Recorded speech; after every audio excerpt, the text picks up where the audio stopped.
tambay, Chef Boy tambay, Chef Boy tambay na kayo.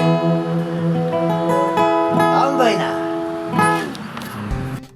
Hey yo, what's up mga katambay? Magandang araw po sa inyong lahat. Ngayong araw po ay magluluto tayo ng beefsteak o beef steak mga katambay. Laman po ng baka ang pangunahing sangkap sa ating lulutuin ngayong araw mga katambay. Hugasan po natin ng maigi ang ating nabiling laman ng baka. Pagkatapos pong mahugasan ng mabuti, atin itong hihiwain sa naaayong sukat sa ating gagawing beefsteak o beef steak mga katambay. Pagkatapos nating mahiwa ng ating laman ng baka, puntahan na po kagad natin ang ating bawang mga katambay. Alisin natin ang balat ng ating bawang, hiwain ng maliliit. Mas maraming bawang, mas masarap ang ating beefsteak mga katambay. Pagkatapos, hiwain na rin natin ang ating sibuyas na puti. Puting sibuyas po ang nakasanayan nating gamitin dito sa paggawa ng ating beefsteak o beef steak mga katambay. Ito rin ang nagsisilbing dekorasyon na onion ring sa ibabaw nito mga katambay. Pagkatapos niyan, syempre kalamansi mga katambay. Hindi mawawala ang ating kalamansi sa ating gagawing beefsteak o beef steak. Salain natin ang ating kalamansi, pigain natin para makuha ang kalamansi juice mga katambay. Pagkatapos, ilagay natin sa ating hiniwang baka mga katambay. Dagdagan na rin natin ng durog na paminta. Maya-maya pa lalagyan na natin ito ng oyster sauce mga katambay. Konting oyster sauce lang po ay sapat na. Pagkatapos ay liquid seasoning, pampalasa sa ating beef steak mga katambay. Budbura na po natin ang ating hiniwang bawang sa ibabaw. Halu-haluin lang po natin hanggang sa magpantay ang mga ingredients dito mga katambay. Pagkatapos niyan mga katambay, painitin natin ang ating kawali. Lagyan na ng mantika.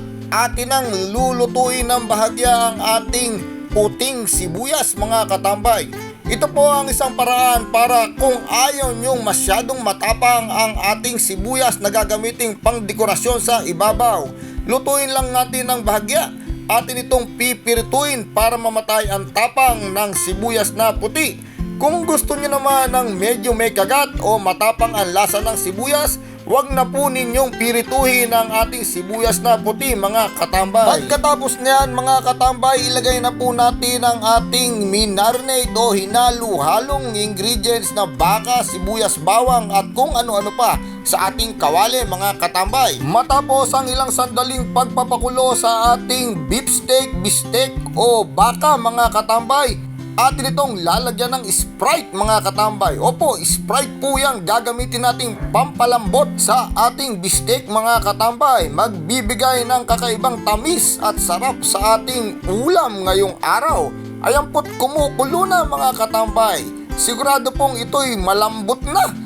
Atin po itong titikman maya-maya mga katambay. Ayan po't naluto na ata mga katambay, natuyo na ang sabaw. Sigurado kong ito'y masarap at malinamnam mga katambay. Pagkatapos palambutin o pakuluin ang ating beefsteak o baka mga katambay, muli po nating painitin ang ating kawali. Nako mga katambay, dalawang lutuan po ang gagawin natin dito. Gigisahin naman po natin ngayon ang ating beefsteak mga katambay. Nauna nang inilagay ang bawang, halu-haluin lang natin ng konti at maya-maya pa isusunod na nating ilalagay ang ating sibuyas mga katambay.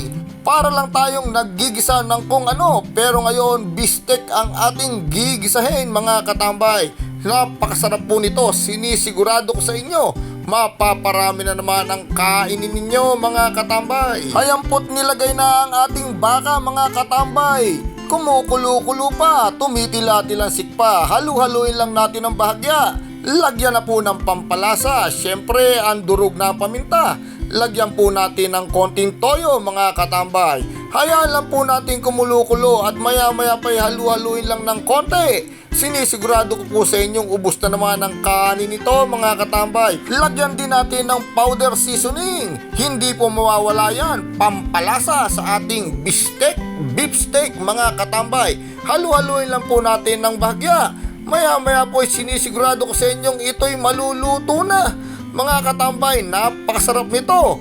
Ayan po't inilagay na ang puting sibuyas mga katambay. Iyan po ang magkukumpleto sa ating beef steak o bistek mga katambay. Mga katambay, 100% sinisigurado ko sa inyo, ito'y luto na po mga katambay. Ano pa ang hinihintay nyo? Kumuha na po ng plato, ibuhos na ang ating nilutong bistek mga katambay. Ayan po't napakaganda na sa inyong harapan. Ako'y nagugutom na naman mga katambay. Halina po kayo't kami inyong saluhan ngayong araw.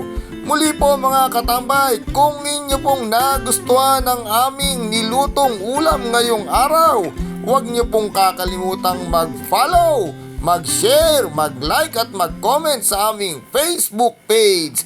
Happy watching po sa lahat ng nanonood nito mga katambay. Ang inyong nakatambay na chef, Chef Boy Tambay.